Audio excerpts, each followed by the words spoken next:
안녕하세요. 올로바드 NFL 김민준, 이재경입니다. 네, 이번 주에는 이제 AFC 이스트 팀들에 대해서 좀 살펴보도록 하겠습니다. 빠르게 좀 시작을 해보죠.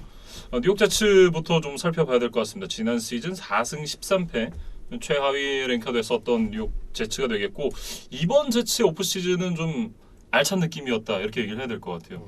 제츠답지 않았다 뭐 이렇게 좀 얘기를 해야 될까요?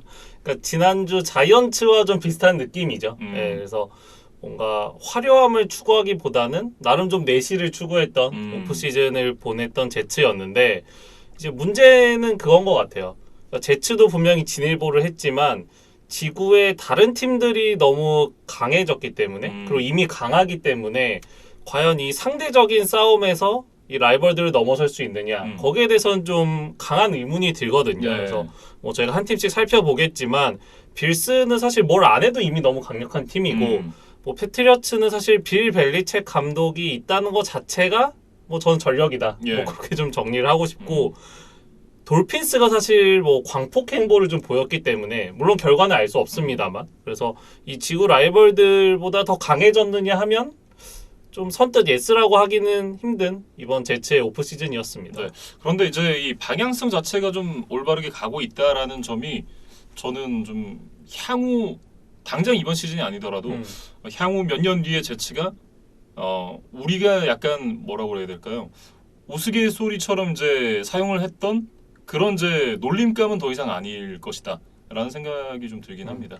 좀 탄탄해지고 건전해지고 있다. 저는 이제 그렇게 표현을 하고 싶은데, 뭐 어떤 무브들이 있었는지 이제 한 명씩 좀 살펴보겠습니다. 네, 일단은 이제 이 레이크 톰린슨을 영입한 제츠가 되겠습니다. 3년 4천만 달러. 그러면서 이제 오펜시브 라인을 완성을 했다 이렇게 좀 얘기를 할 수가 있겠죠. 그러니까 제츠의 지금 감독이 로버트 살라잖아요. 그리고 이 인물이 이제 샌프란시스코 49어스의 디펜시브 코디네이터로 이름을 알렸던 사람이니까 이제 일종의 이제 나이너스 커넥션을 좀 구축하려는 움직임을 보였던 것 같아요. 예. 그래서 그 첫 번째가 지금 말씀해주신 레이큰 톰린슨인데, 이 선수가 사실 2015 드래프트 1라운드에서 이제 디트로이트의 지명을 받고 이 프로 생활을 시작했던 선수였거든요. 근데 라이언스에서는 좀 뭐 꽃을 피지를 못했고, 나이너스에 이적한 이후에 좀 빛을 보면서 뭐 핵심 자원으로 자리를 잡고 또 이렇게 거액의 FA 이제 계약을 맺고 이제 한 번 더 이적을 하게 됐는데, 뭐 디펜스 선수는 아니지만 이제 로버트 살라 감독과 좀 뭐 특수 관계였다 이렇게 좀 봐야 되겠죠. 네. 그리고 이제 현재 제츠의 이 오라인 코치가 존 벤튼이라는 분인데, 이분이 원래 이제 나이너스에서 이 톰린슨과 함께 있었거든요. 네, 그렇기 때문에 뭐 팀은 바뀌었지만 어떻게 보면 좀 다시 친숙한 환경으로 돌아왔다 이렇게도 얘기를 할 수 있을 것 같고요. 그러니까 나이너스 시절과 거의 비슷한 스킴을 사용하고 있다 이런 이제 분석들이 있더라고요. 그래서 톰린슨이 이제 유니폼은 갈아입었지만 뭐 빠르게 적응할 수 있지 않겠느냐 뭐 그런 기대를 좀 해보고, 이제 나이너스를 거쳐서 이제 레이더스에 갔다가 제츠로 돌아온 이 솔로몬 토마스도 지금 이제 1년 계약을 맺었거든요. 예. 뭐 1년에 225만 달러인데 뭐 백업 뭐 내지 이제 로테이션 멤버로 좀 뭐 시즌을 출발할 것으로 보이기는 하지만 뭐 살라 감독과 또 잘 아는 사이기 때문에 좀 팀에서 좀 꼭 필요한 소금 같은 역할을 해주면 좋을 것 같아요. 네, 이렇게 좀 나이너스 커넥션을 구축했다 이렇게 좀 정리를 해볼 수 있을 것 같고, 그리고 이제 눈에 띄는 부분은 타이트 엔드 포지션에 대한 보강입니다. 지금 보면 CJ 유조마랑 3년 2,400만 달러, 그리고 타일러 콘클린이랑 3년 2,100만 달러의 계약을 했거든요. 이 두 선수의 영입이 상당히 좀 커 보입니다. 그러니까 지난 시즌 패트리어츠가 이제 주전급 타이트엔드를 둘이나 동시에 영입을 했었잖아요. 뭐였죠? 네. 뭐 헌터 헨리와 존 스미스 뭐 1년 차이는 그렇게 큰 뭐 재미를 보진 못했지만 뭐 그와 좀 비슷한 행보였다 이렇게 좀 비교를 하면 어떨까 싶어요. 그래서 두 선수에게 4,500만 달러를 투자를 했으니까 뭐 꽤나 많은 금액을 이 타이트엔드라는 포지션을 감안하면 이제 투자를 했다고 봐야 될 것 같고, 이 두 선수의 이제 지난 시즌 리시빙 기록 합치면 지금 1,100야드에 8개의 터치다운이거든요. 네. 만약 이 정도의 어떤 수치가 제츠 오펜스에 더해질 수 있다면 뭐 좀 지난 시즌 부진했던 제츠의 공격력이 조금 더 업그레이드가 되지 않을까 기대를 해봅니다. 네. 뭐 어쨌든 잭 윌슨에게는 상당히 좀 도움이 될 만한 그런 영입이 됐다라고 얘기를 해야 될 것 같고, 특히는 이제 CJ 유조바가 벵갈스에서 지난 시즌 또 좋은 모습을 보여줬었고, 또 라커룸 내에서 좀 영향력을 행사할 수 있는 그런 선수잖아요. 그런 측면을 봤을 때는 뭐 단순히 아까 말씀해주신 이제 성적도 성적이겠지만 그 이상의 뭔가 좀 분위기 메이킹을 해줄 수 있는, 특히나 지난 시즌에 이제 이 벵갈스가 슈퍼볼까지 진출을 했었으니까 그런 어떤 그 달라진 멘탈리티를 제츠에게 좀 이식을 해줄 수 있는 선수가 아닌가, 그런 생각도 좀 들고요. 그러니까 지금 이 제츠 라커룸에 필요한 거는 좀 뭐 승리 DNA, 그다음에 이제 이겨본 자의 어떤 경험, 뭐 이런 것들이 좀 필요할 것 같아요. 그렇죠. 그리고 또 특히나 제츠가 지금 이제 젊은 선수들로 이제 선수단을 많이 바꿔가고 있는 과정이기 때문에 이 CJ 유즈마의 어떤 그런 리더십, 뭐 영향력 이런 것들은 뭐 숫자에 드러나지 않는 또 이제 부가적인 어떤 뭐 플러스 전력이다 이렇게 좀 보고 싶습니다. 네, 타이트엔드 포지션만큼 이제 좀 눈에 띄는 곳은 이 세컨더리 쪽입니다. 그러니까 제츠가 사실 뭐 공격도 안 되고 수비도 안 됐으니까 이제 4승밖에 못한 것은 맞지만 뭐 특히 이 세컨더리 쪽에 어떤 선수들의 클래스나 뎁스 이런 것들이 많이 부족했거든요. 그래서 팀에서도 이러한 좀 문제점을 잘 인지를 하고 이번 오프 시즌에 좀 많은 보강에 나선 모습입니다. 네, 일단 이제 가장 큰 영입은 DJ 리드 선수입니다. 시애틀에서 이제 3년 3,300만 달러의 계약을 안겨주고 데리고 왔는데, 어떻게 보면 이제 이 선수가 뭐 탑급은 아니지만 뭐 그에 못지않은 또 좋은 퍼포먼스를 보여주는 선수니까 세컨더리에 좀 큰 힘이 될 수 있지 않을까. 뭐 사실 제츠의 기존 전력을 생각을 하면 준척급 선수만 와도 팀이 굉장히 좀 크게 달라질 수 있는 게 사실이잖아요. 그러니까 사실 지난 시즌에 이제 시애틀이 워낙 성적이 안 좋았기 때문에 이 DJ 리드의 활약이 좀 가려진 면이 있었지만 뭐 현지 분석 기사들 살펴보면 뭐 퍼스트 팀 혹은 세컨 팀 올프로에 선정된 코너백들 못지않은 활약을 한 것이 DJ 리드다. 이렇게 네. 굉장히 좋은 평가를 내리는 기사들이 많더라고요. 그래서 뭐 사실 시애틀에서도 뭐 잡아야 되는 선수가 아닌가라고 생각을 했지만 뭐 이제 연장 계약을 논의하는 과정에서 시애틀이 생각보다 좀 제시했던 조건이 마땅치가 않았던 것 같아요. 그래서 네. 이 DJ 리드가 그거에 대해서 좀 마음이 상해 있었는데 그 틈을 이제 제츠가 잘 비집고 들어간 것 같습니다. 네. 그래서 어떤 최근의 어떤 코너백의 가치에 비해서는 그리고 리드가 지난 시즌 보여준 성적에 비해서는 뭐 합리적인 가격으로 잘 영입을 했다는 생각이 들어요. 네. 그리고 이제 이 조던 화이트헤드 선수를 2년 1,450만 달러에 데리고 오면서 이제 세이프티 역시도 보강을 했는데, 일단 이 선수도 이제 이 슈퍼볼 우승을 해본 선수잖아요. 역시나 이제 제츠의 선수단에 좀 위닝 멘탈리티를 심어줄 수 있는 선수가 아닌가, 그런 생각이 좀 듭니다. 당초에 있었던 이제 마커스 메이가 빠졌기 때문에 뭐 그 대체자로 좀 영입이 된 것 같고, 뭐 부상에 대한 이슈는 좀 있는 선수지만 이제 대신에 뭐 굉장히 터프하고 공격적인 태클이 강점인 선수니까 뭔가 좀 제츠 세컨더리 좀 활력을 불어넣어주지 않을까 좀 기대를 해봅니다. 네. 그리고 이제 드래프트 픽을 좀 살펴봐야 될 것 같은데 1라운드 지명권을 3개를 행사한 제츠였습니다. 그러니까 FA 시장에서 뭐 어느 정도 성과를 거둔 뒤에 이제 남은 빈자리들을 이 드래프트에서 아주 잘 채웠다. 뭐 이런 평가들을 받더라고요. 네. 그래서 원래 자신들의 픽이 4번이었고 이 자말 아담스를 팔았던 것이 이제 10번으로 돌아왔으니까 떡상했죠. 예, 네.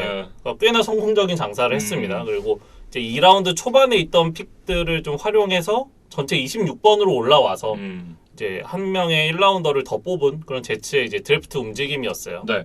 네, 이 1라운드 선수들을 한번 좀 살펴보겠습니다. 가장 먼저 뽑힌 선수가 아메드 가드너라는 이제 선수인데 1라운드 전체 4번에 지명이 됐습니다.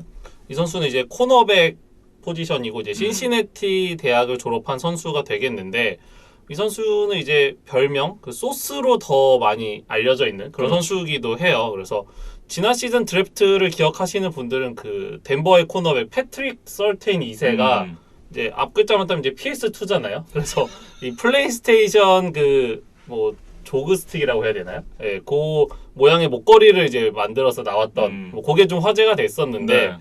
뭐 거기서 좀 영감을 얻었는지 이 아메드 소스 가드너도 이 케찹통처럼 된 그런 모양의 이제 또 소스라고 써져 있는 그런 목걸이를 또 이제 차고서 이 드래프트장에 나왔던 것이 또 화제가 되기도 했었습니다. 네.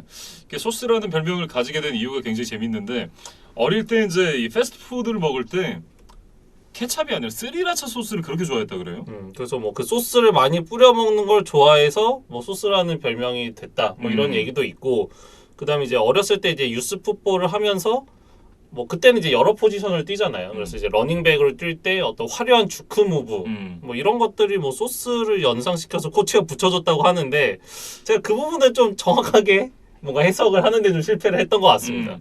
그러니까 저는 사실 좀 전자에 가깝지 않나라는 생각이 들고 이렇게 첫 번째 픽을 이제 코너백에게 사용한 제스가 되겠는데 역시나 이 부분에는 이제 타이릭 힐 선수가 AFC 동부직으로 건너왔고 그리고 기존에 있었던 뭐 그 스테펀 딕스라든지 뭐 이런 좋은 와이드 리시버들이 지구 내 포진을 하고 있기 때문에 이 코너백에 대한 보강은 좀 필수적이었다 이렇게 봐야 될 것 같습니다. 그래서 앞선 FA 시장에서 DJ 리드를 영입을 했고 이 아메드 소스 가드너까지 그러니까 주전 코너백 두 자리를 모두 바꿨는데 어떻게 보면 드라마틱한 업그레이드에 성공을 했다고 봐야겠어요. 네. 그래서 이 선수의 이제 대학 시절 기록들을 좀 살펴보면 세 시즌 동안 1000번 이상의 이제 커버리지 스냅을 소화를 했는데 자신이 마크했던 리시버에게 단 한 개의 터치다운도 허용하지 않았다 그래요. 그러니까 뭐 무결점의 사나이다 이렇게 네. 불러도 뭐 괜찮을 것 같고 키가 이제 188이니까 코너백 치고 이제 굉장히 뭐 장신인데도 불구하고 40야드 대쉬 기록이 4.41초니까 스피드도 이제 빠른 편이라고 봐야겠습니다. 네. 그래서 상대에게 세퍼레이션을 허용하지 않는 맨투맨 수비가 가능한 뭐 그런 코너백이다. 그리고 이제 대학 시절 토탈 인터셉션이 이제 9개나 되니까 어떤 뭐 볼을 낚아채는 능력 그런 것도 어느 정도 검증이 됐다고 봐야겠어요. 네. 그리고 이제 이 신시내티 시절에 이제 이 맨 커버리지를 주로 이제 이 사용을 했던 팀에서 이제 존 커버리지를 사용하는 팀으로 오게 됐는데 이 부분에서 얼마나 좀 적응을 잘 할 수 있을 것인가 이런 부분도 한번 좀 지켜봐야 되지 않을까라는 생각이 들고요. 그리고 이제 약간 단점을 꼽아 보자면 뭐 그런 이제 적응에 대한 문제도 있고 뭐 키는 크다고 했지만 어떤 벌크업을 좀 해야 리시버들이랑 좀 경쟁을 할 수 있고 그다음에 이제 페널티가 좀 많았다 이런 지적들이 있었거든요. 네. 그래서 뭐 그런 부분들을 얼마나 빠르게 보완할 수 있는지 좀 지켜봐야 될 것 같고 이 제츠 팬들이 기억하는 최고의 코너백이라고 하면 이제 단연 데럴 리비스잖아요. 제츠가 오랫동안 기다려왔던 확실한 넘버원 코너백이 되어줄 수 있을지 한번 지켜보겠습니다. 네.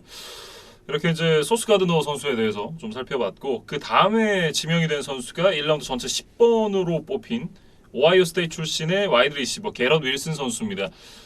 당초 이제 이 디보 세뮤얼을 트레이드로 데려올 것이다 뭐 이런 얘기들이 좀 무성했었는데 결국 이제 이 신인 드래프트에서 와이드 리시버를 지명을 했습니다. 그러니까 뭐 아마도 뭐 한 번 더 이제 나이너스 커넥션을 좀 뭐 갖추기 위한 노력을 했던 것으로 보이는데 이제 좀 조건들이 좀 안 맞았던 것 같아요. 네. 그래서 결국엔 이제 게럿 윌슨 쪽으로 좀 이제 방향을 선회를 했습니다. 그래서 일단은 잭 윌슨이라는 이제 주전 쿼터백이 뒷볼에 좀 장점을 가지고 있으니까 그거를 좀 잘 받아줄 수 있는 유형의 리시버를 찾았던 것 같아요. 네, 그래서 뭐 이름도 지금 같기 때문에 네. 뭐 윌슨 투 윌슨 커넥션이 과연 탄생할 수 있을지 뭐 제츠 팬들이 좀 기대를 하고 있습니다. 네, 로저스 투 로저스가 생각이 나네요. 네. 뭐 어쨌든 뭐 그런 모습을 보여줄 수 있을지 좀 기대가 되고 그리고 이제 이 선수가 40야드 대시 기록이 4.38초거든요. 1라운드에 뽑혔던 리시버 중에는 가장 빠릅니다. 그래서 이 스카우팅 리포트를 좀 살펴보면 뭐 빠른 스피드를 바탕으로 이제 세퍼레이션을 얻어낼 줄 아는 선수다. 그리고 이 NCAA 농구 디비전 1 팀의 이제 스카우트 제의를 많이 받았을 정도로 뭐 농구를 잘했다고 해요. 그럼 이제 농구에 좀 필요한 어떤 풋워크, 민첩성, 어떤 몸싸움을 이겨낼 수 있는 바디 컨트롤 뭐 이런 능력들이 이제 좋은 선수로 좀 알려져 있습니다. 네, 볼 스킬도 뭐 뛰어나다고 봐야겠죠. 뭐 전형적인 이제 엑스 리시버로 이제 분류가 되는 선수인데 이 선수가 이제 갖고 있는 단점은 신체 사이즈가 조금 작습니다.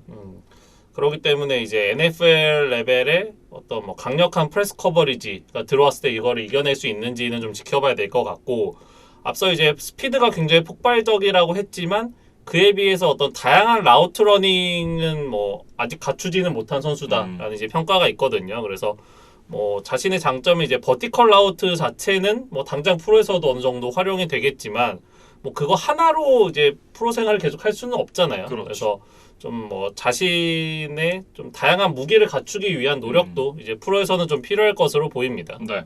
그리고 이제 그 다음으로 뽑힌 선수가 1라운드 전체 26번에 지명된 플로리다 스테이트 출신의 디펜시브 엔드 저메인 존슨 선수가 되겠습니다. 이 선수가 원래 이제 조지아에서 이제 뛰었던 선수였는데 19-20 시즌 뭐 이렇다 할 모습을 보여주지 못하고 결국 플로리다 스테이트로 이제 전학을 가게 됩니다. 근데 이제 거기서 21시즌에 이제 최고의 모습을 보이면서 이렇게 이제 NFL 드래프트 1라운드에 뽑히는 좀 영광을 안았습니다. 네. 그래서 당초 이 제츠가 이 저메인 존스 2세를 굉장히 탐낸다는 뉴스가 많이 흘러나왔기 때문에 당초 제츠가 가지고 있던 4번 혹은 10번 픽에서 이 저메인 존슨을 데려갈 것이다라는 이야기도 굉장히 많았어요. 근데 일단은 그 두 개 픽에서는 이 선수를 이제 스킵을 했는데 뭐 제츠도 일단 좀 뭐 관망을 하고 있다가 이 선수가 계속 안 뽑히니까 좀 과감하게 이제 트레이드를 해서 이제 좀 올라와서 이 저메인 존슨을 낚아채는데 좀 성공을 했던 것 같아요. 네, 뭐 이 후반까지 잘 흘러왔고 제츠가 잘 줍줍했다 이렇게 얘기를 해야 될 것 같은데 이 선수 이제 지난 시즌 기록을 좀 살펴보면 11.5개 색 그리고 17.5개 태클 폴 로스를 기록을 하면서 이 ACC 디펜시브 플레이어 오브 더 이어에 또 선정이 됐었거든요. 그만큼 임팩트 있는 한 해를 보낸 그런 이제 이 저메인 존슨 선수였는데 다만 지난 시즌 한 시즌 반짝이 아닌가라는 그런 우려의 시선도 있긴 합니다. 그러니까 김민준 아나운서가 맨 처음에 언급을 했던 이제 조지아에서 2년이 좋지 않았기 때문에 그거에 대한 어떤 의심을 하는 시선들은 여전히 남아 있는 것 같아요. 그렇죠. 그래서 결국 원이어 원더가 아니냐 뭐 이런 이제 어떤 편견에 좀 이 저메인 존슨이 어떻게 이제 대응을 할 수 있을지 좀 프로에서의 첫 시즌을 지켜봐야 될 것 같고 키는 굉장히 크지만 이제 상대적으로 체격이 좀 작기 때문에 어떤 프로에서 어떤 파워 이런 부분에서 밀린다면 어떤 자신이 가지고 있는 뭐 테크닉이나 뭐 이런 것들을 발휘할 수 없을 수도 있다. 뭐 이런 좀 뭐 부정적인 평가도 분명히 존재하는 선수입니다. 네.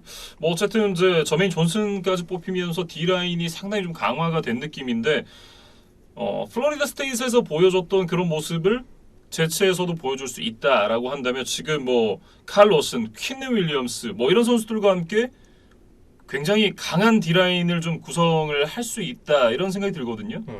그래서 만약에 저메인 존슨이 빠르게 자리를 이제 엣지 쪽에 잡아줄 수 있으면 이제 상대가 명확하게 패스를 해야 되는 상황들이 있잖아요. 뭐 서드 앤 롱이라든가 그렇죠. 뭐 그런 상황에서는 이 존 프랭클린 마이어스를 이제 인사이드에 배치하는 어떤 시프트를 가져가면서 그렇게 되면 이제 칼 로슨, 퀸앤 윌리엄스, 프랭클린 마이어스, 저메인 존슨까지 이 네 명의 어떤 뭐 선수들로 앞선을 꾸려서 이제 패스러시를 강하게 들어가면 제츠도 그렇게 이제 만만히 볼 수는 없다. 뭐 이런 이제 평가들이 있거든요. 예. 그래서 만약에 저메인 존슨이 이제 자리를 잘 잡아준다면 이제 다른 선수들까지 더 활용폭이 커지는 뭐 그런 결과가 되지 않을까 좀 기대를 해봅니다. 네. 그리고 이제 2라운드에 뽑힌 선수를 한 명 더 살펴볼 텐데 전체 36번 아이오와 스테이트 출신의 브리스 홀 선수입니다. 이번 드래프트에서 이제 가장 먼저 뽑힌 러닝백이에요.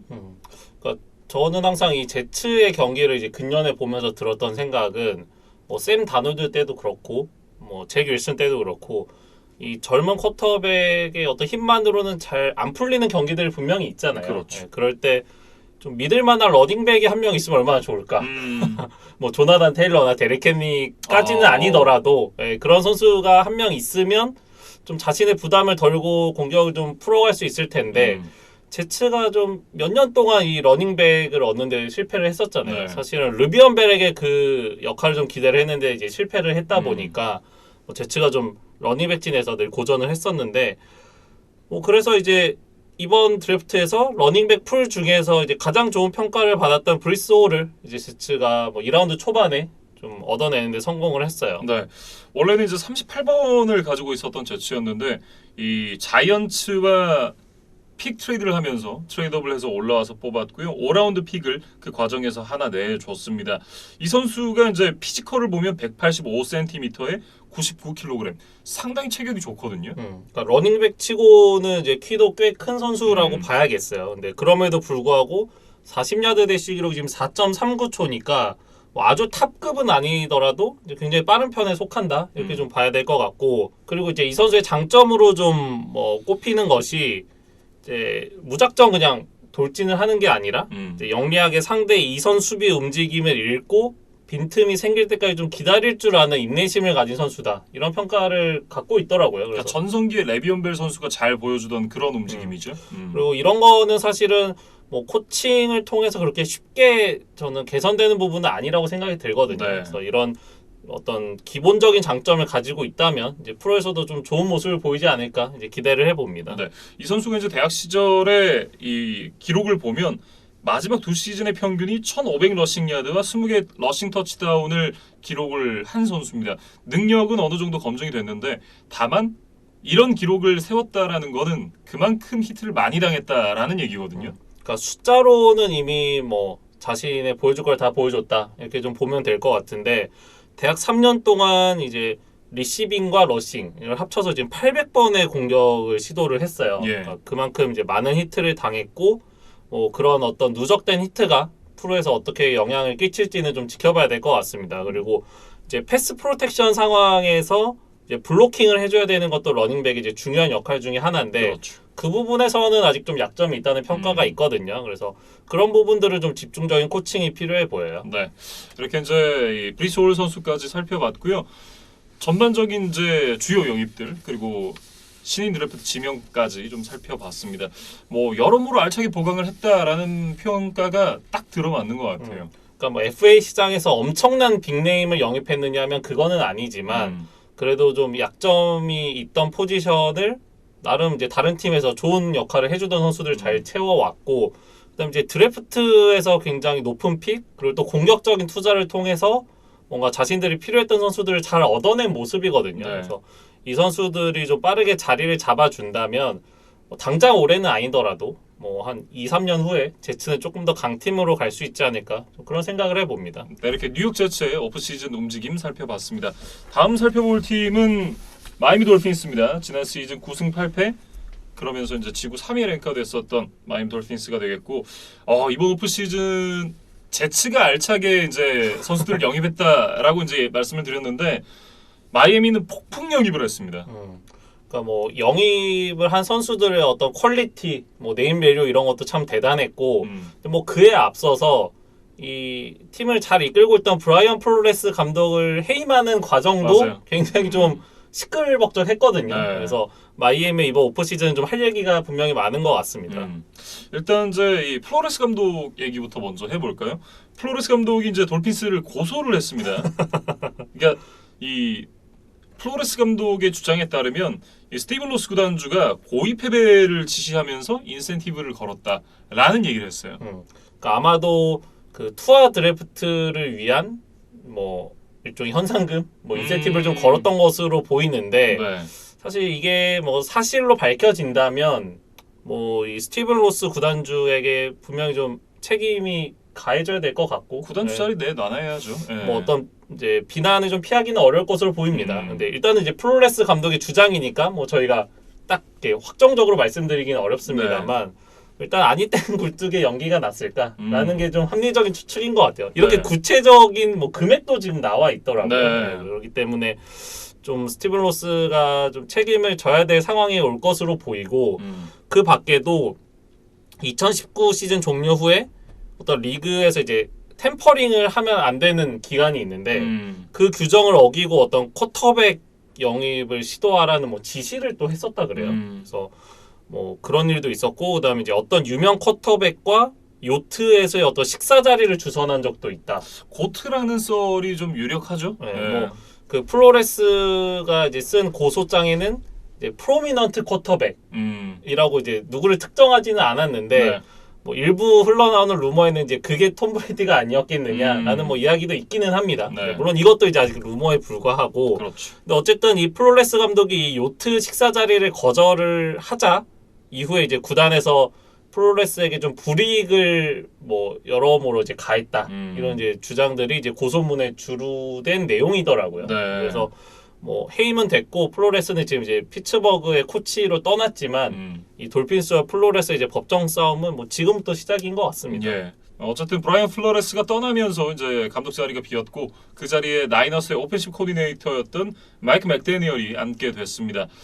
마이크 맥데니얼은 이제 칼 셰난 감독의 수제자인데 지금 이제 이 사람의 커리어를 쭉 보면 2006년 휴스턴 시절부터 워싱턴, 클리블랜드, 애틀랜타 그리고 샌프란시스코까지 계속해서 이제 칼 셰난과 연을 이어오고 있었습니다. 그러니까 계속 거의 따라다녔다 이렇게 좀 보면 될 것 같아요. 그리고 특히 2017년부터 2020년까지 이제 나이너스의 런 게임 코디네이터를 했던 인물인 만큼 이 나이너스가 이제 최근에 뭐 창의적인 러싱 공격으로 좀 리그에 뭐 새로운 바람을 불러일으켰던 팀이잖아요. 그래서 그 어떤 새로운 바람의 좀 중심에 있었던 인물이다 이렇게 좀 보시면 되겠습니다. 네. 그래서 뭐 돌핀스에 와서도 이제 나이너스 시절의 어떤 그 런 게임을 좀 재현하기 위한 뭐 움직임을 하지 않겠느냐 뭐 그런 이제 분석들이 많더라고요. 가장 대표적인 게 이제 와이드 존 런 스킴이라고 하는데 이거에 대해서 좀 설명을 해주시겠어요? 뭐 이제 스킴이란 건 굉장히 복잡하지만 이제 가장 간단한 개념만 좀 설명을 드리면 이제 오펜시브 라인이 이제 5명의 선수가 이렇게 일렬로 서 있잖아요. 근데 이게 이 5명의 선수가 이제 약속된 방향으로 이제 수평적인 움직임을 가져가는 거예요. 그러니까 이번에는 우리는 무조건 스냅이 시작되면 왼쪽으로 우르르 몰려간다. 혹은 오른쪽으로 몰려간다. 이렇게 미리 이제 약속을 해놓고 그 상대의 이제 D 라인을 밀면서 이쪽 이제 꽃게처럼 이제 옆으로 가는 거죠.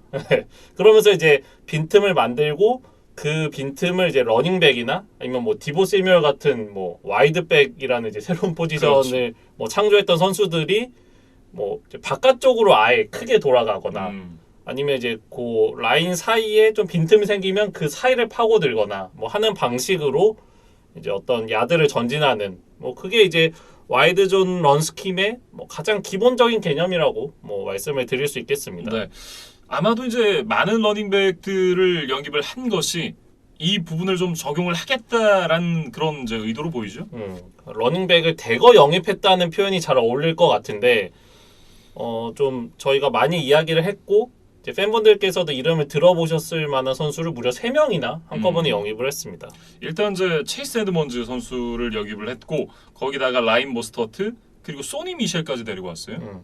그래서 이 체이스 에드먼즈부터 좀 살펴보면 2년에 1,200만 달러로 좀 이제 가장 많은 세 선수 중에서는 이제 가장 좋은 조건으로 영입이 됐어요. 그래서 뭐 다소 비싸다는 생각은 좀 듭니다. 근데 하지만 이 와이드 존 스킴에 이제 잘 어울리는 유형의 선수다 이런 분석이 있고 이제 이 선수가 뭐 러싱 공격뿐만 아니라 이제 리시빙 타겟으로서의 역할도 잘해주는 뭐 선수니까 이제 투하의 짧은 패스를 받아줄 수 있는 뭐 그런 역할도 좀 기대를 해볼 수가 있겠어요. 네. 다만 이제 이 부상을 좀 조심해야 될 것 같다라는 생각이 들고 그리고 이제 라인 모스터트 선수를 1년 200만 달러에 영입을 했는데 이 모스터트 선수 역시도 뭐 건강만 하다면 자신의 모습을 충분히 이제 이 역할을 해줄 수 있는 선수인데 결국은 또 부상을 조심해야 되는 선수입니다. 그러니까 지난 시즌도 지금 한 경기밖에 뛰지를 못했고 근데 이제 그럼에도 불구하고 돌핀스가 200만 달러를 투자한 거는 결국 이 마이크 맥다니엘과 함께 뛰어본 선수라는 점이 이제 가장 크게 작용을 했을 것 같아요. 그래서 이 모스터트도 나이너스 시절에 특히 2019년에 굉장히 좋은 모습을 보여줬던 선수니까 이 맥다니엘과의 어떤 재회가 뭐 이제 새로운 시너지로 나타날지를 좀 지켜보겠습니다. 네. 그리고 지난 시즌에 이제 램스에서 이 캠 에이커스 선수 부상당한 이후에 공백을 잘 메워줬던 소니 미셸 선수였는데 1년 200만 달러에 계약을 했습니다. 뭐 어쨌든 이제 이 소니 미셸은 앞서 말씀해주신 선수들과는 좀 다른 유형의 선수잖아요. 그러니까 와이드 존 런 스킴에 뭐 아주 잘 어울린다고 보기는 좀 힘든 선수기는 하지만 그리고 이제 제가 뭐 와이드 존을 많이 쓴다고 했지만 뭐 100% 그것만 쓰는 건 아니니까 어떤 짧은 야드를 확실하게 나가줄 수 있는 또 파워백 유형도 한 명쯤은 이제 필요한 거거든요. 그래서 아마 그런 역할을 기대를 하고 이제 소니 미셸을 영입한 것으로 보여요. 네. 그러면서 이제 지금 뭐 기존에 있었던 마일스 게스킨까지 하면 체이스 에드먼즈, 라인 모스터트, 소니 미셸 이 4명의 선수가 거의 지금 리그에서 뎁스만 놓고 봤을 때는 최강이 아닌가 이런 생각도 좀 들고요. 그러니까 뭐 한 명 한 명의 개별 능력치가 뭐 탑급은 아니라고 할 수 있어도 이 4명의 어떤 평균적인 클래스를 합치면 리그에서 뭐 다른 팀이 따라올 수 없을 정도의 아주 풍부한 좀 뎁스를 갖췄다는 생각이 듭니다. 예. 그 러닝백을 대거 영입했다라고 이제 말씀을 드렸는데 러닝백만 영입했느냐? 아닙니다. 와이드 리시버도 영입을 했는데 그 내용이 굉장히 충격적입니다. 사실은 이게 진짜라고 봐야겠죠. 네. 타리키 선수를 데리고 왔습니다. 타리키 선수가 이 드래프트 1라운드, 2라운드, 5라운드 픽에 내년 드래프트 4라운드, 6라운드 픽까지 픽 5장과 함께 이제 트레이드가 돼서 마이애미로 오게 됐는데 와, 저는 마이애미가 이렇게 공격적인 트레이드를 할 거라고 생각을 못 했었거든요. 그러니까 타이릭 힐이라는 어떤 리그를 대표하는 거물이 이제 이렇게 트레이드로 팀을 옮긴다는 게 뭐 사실 쉽게 상상이 가는 일은 아니기도 하고 그렇죠. 워낙 이 마홈스, 켈시, 타이릭 힐 이 트리오의 이미지가 강했기 때문에 어떤 힐이 다른 유니폼을 입는다는 게 저에게도 그렇고 이제 많은 팬분들에게도 좀 놀랍고 생소한 일이 아니었을까 싶습니다. 네. 그리고 이제 타리키 선수가 마이애미에 건너오자마자 마이애미가 연장 계약을 맺어줬는데 4년 1억 2천만 달러, 그러니까 연간 3천만 달러 규모의 계약을 맺게 됐습니다. 그래서 쿼터백이 아닌 다른 포지션 전체를 통틀어서 가장 많은 연봉을 받게 된 선수가 이 타이릭 힐이라고 그래요. 그래서 우리가 보통은 뭐 어떤 포지션의 뭐 가치, 연봉 이런 걸 이제 매길 때 뭐 쿼터백이 이제 압도적으로 1위지만 그 다음에는 이제 보통 엣지 러셔를 많이 꼽잖아요. 네. 근데 어느덧 이 와이드 리시버가 이 엣지 러시에 좀 준하는 위치까지 올라온 것이 아닌가 하는 걸 보여주는 좀 상징적인 계약이다. 저는 그렇게 네. 좀 평가를 하고 싶습니다. 뭐 타리키 선수에 대해서는 딱히 굳이 설명이 필요하진 않을 것 같고, 저는 좀 우려가 되는 부분이 그 타리키 선수가 이제 그 셰넌 샤프를 따라서 헬피스 온 더 웨이를 하면서 이제 화제가 된 적이 있었잖아요. 그걸 또 패치를 상대로 할까봐 좀 저는 우려가 됩니다. 이제 1년에 2번씩 고정적으로 만나게 됐기 네. 때문에 뭐 빌 벨리책 감독 입장에서도 꽤나 좀 머리가 아플 것 같아요. 그렇죠. 네, 그래서 패치를 상대로 또 어떤 모습을 보일지도 뭐 지켜보는 포인트가 될 것 같고 네. 뭐 타이릭 힐에 대해서 설명을 할 필요는 없지만 뭐 그래도 기록에 대해서 짧게만 이제 좀 준비를 해봤거든요. 그래서 칩스에서 6시즌 뛰었는데 매해 프로볼에 선정이 됐습니다. 그리고 퍼스트팀 올프로에 선정된 게 무려 3번이에요. 예. 그러니까 뭐 이것만으로도 뭐 타이릭 힐이 얼마나 리그를 대표하는 리시버인지를 뭐 바로 설명이 되는 것 같고 뭐 이제 수치적인 기록으로 봐도 연평균 1200 스크리미지 야드에 10개의 터치다운을 해줄 수 있는 선수거든요. 그러니까 뭐 야구로 치면 뭐 30홈런, 40홈런을 매년 쳐주는 타자를 영입했다. 뭐 이런 정도의 비유가 어떨까 싶어요. 네. 사실 이제 이 타이릭 힐처럼 이제 넘버원 리시버들은 상대 코너에 이제 견제를 되게 많이 받는데 그럼에도 이런 성적을 꾸준하게 냈다. 그리고 최근 6번의 프로볼 그리고 3번의 이제 올 프로면 글쎄요. 저는 최근 한 5년 동안은 가장 솔리드한 리시버가 아니었나. 이제 홉킨스는 이제 약물이라는 게 판명이 났으니까 제외하고 나면 사실 뭐 다반테 애덤스면 저 로저스가 쓰는 느낌이었고 타이키 선수는 또 그렇진 않았거든요. 트래비스 켈시도 있는데다가 뭐 그동안에 이제 이 넘버 2 리시버, 넘버 3 리시버들까지 이제 공을 많이 나눠 받는 그런 팀에 있었으니까 어떻게 보면 이 마이애미에 이적한 이후의 생산성은 오히려 더 높아질 수도 있다. 물론 쿼터백이 마움스는 아니겠지만 힐 선수에게 좀 공격이 집중되는 경향이 생기지 않을까 그런 생각이 좀 들긴 합니다. 그러니까 타이릭 힐이 진짜 무서운 거는 이 선수가 워낙 빠른 스피드를 가지고 있으니까 이제 딥스렛으로 이제 굉장히 유용할 것이다라고 이제 많은 사람들이 생각을 하잖아요. 근데 이제 그것뿐만 아니라 슬롯 리시버 역할을 했을 때도 리그에서 최고의 생산성을 내는 게 타이릭 힐이에요. 그러니까 어떻게 보면은 뭐 약점이 없다고 해야 되나? 그러니까 어느 포지션에 갖다 놔도 최고의 생산성을 보여줄 수 있는 게 타이릭 힐이다라는 게 이제 정말 무서운 것 같고, 근데 이제 관전 포인트는 그건 것 같아요. 마이클 맥다니엘 감독이 과연 디보 세뮤얼에게 주고자 했었던 그 역할을 타이릭 힐에도 과연 시킬 것이냐? 타이릭 힐을 이제 와이드백으로 쓸 것이냐? 네. 그거는 이제 우리가 시즌을 시작했을 때 좀 관심 있게 지켜봐야 될 포인트가 아닌가? 네. 저는 이제 개인적으로 그런 생각이 듭니다.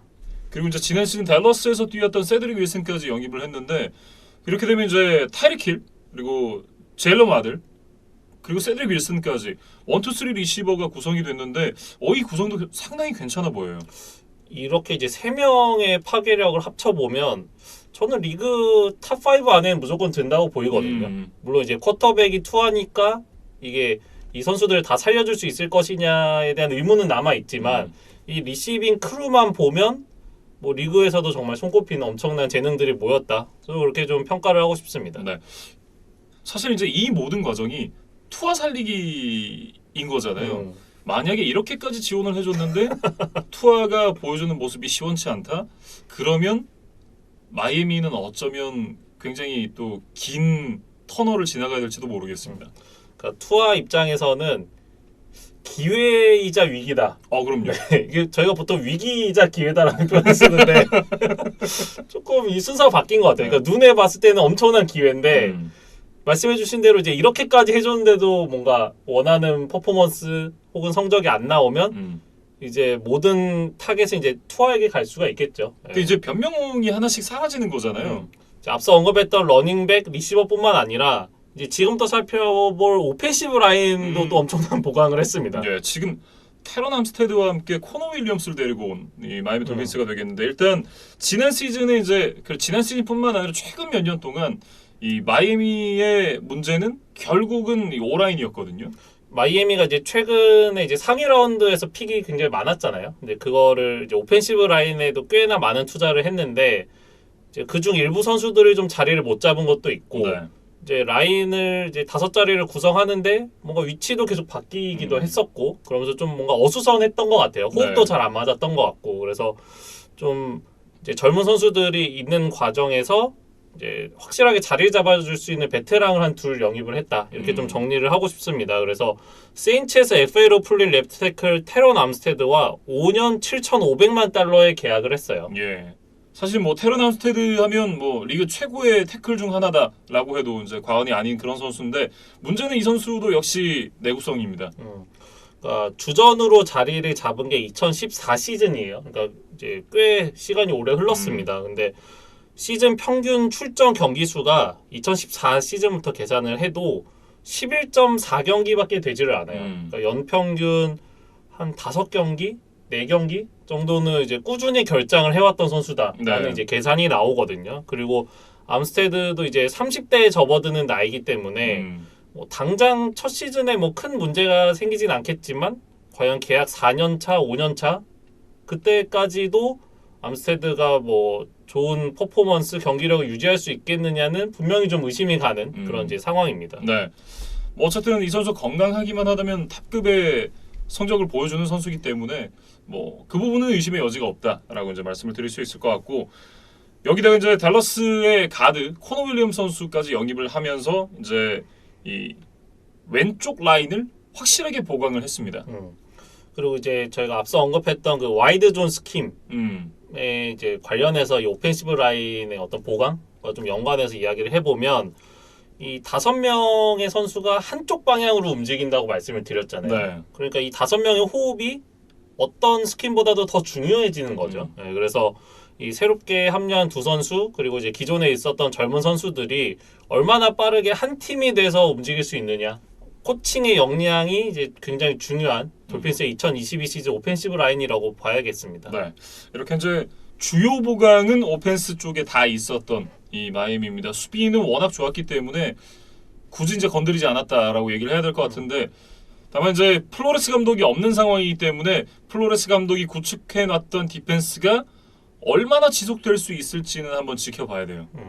그러니까 지금 돌핀스의 수비진 뎁스 차트를 보면 11명의 주전 선수가 모두 지난 시즌 로스터에 있었던 선수들이거든요. 이게 이제 한 명의 선수도 안 바꿨다는 것도 사실 굉장히 이례적입니다. 네. 그러니까 이제 그만큼 어떤 투자를 오펜스 쪽에 좀 집중적으로 했다 이렇게 봐야 될 것 같고 플로레스 감독이 만들어놓은 디펜스의 정체성을 뭐 한마디로 요약하자면 턴오버를 만들 수 있는 디펜스였던 것 같아요. 네. 그래서 통계로 보면 2020 시즌에 턴오버 유도 전체 1위, 2021 시즌에 전체 8위에 빛나는 아주 턴오버를 잘 유도를 했던 그런 디펜스였거든요. 근데 이제 말씀해 주신 대로 이제 플로레스 감독이 없어졌기 때문에 과연 그대로 유지할 수 있는지는 좀 지켜봐야 될 포인트입니다. 그래서 이 마이크 맥다니엘 감독과 구단 수뇌부는 그렇게 생각했던 것 같아요. 플로레스는 없지만 디펜시브 코디네이터를 유임하면 그 어떤 정체성이 그대로 유지가 되지 않을까? 이런 생각을 했던 것 같아요. 네. 그래서 조시 보이어 일단 디펜시브 코디네이터를 유임을 했는데 흘러나오는 루머로는 이게 좀 문제가 되지 않을까? 뭐 그런 좀 생각이 들기도 합니다. 네.